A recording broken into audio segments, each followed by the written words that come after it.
May my courage be greater than my fear, and may my strength be as great as the faith I have. Don't give limits to your dreams. Put faith in them and they will definitely come true. Good days will make you happy, bad days will give you experience. Both are essential for life. Happiness makes you happy, problems keep you strong, pain keeps you more human, failures keep you humble. Success keeps you bright, but only God sustains you standing. Never give up having faith, because it is food for your soul. Keep your focus on your goal. Mentalize the prayer that will strengthen you to achieve it and use faith to win.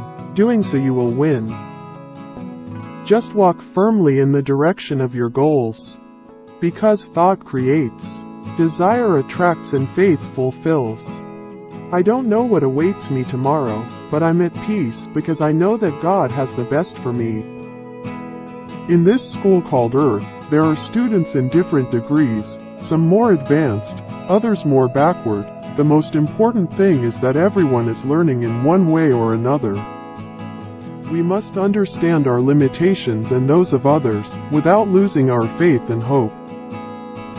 Faith and hope are the essential elements to maintain our physical, emotional, and spiritual health.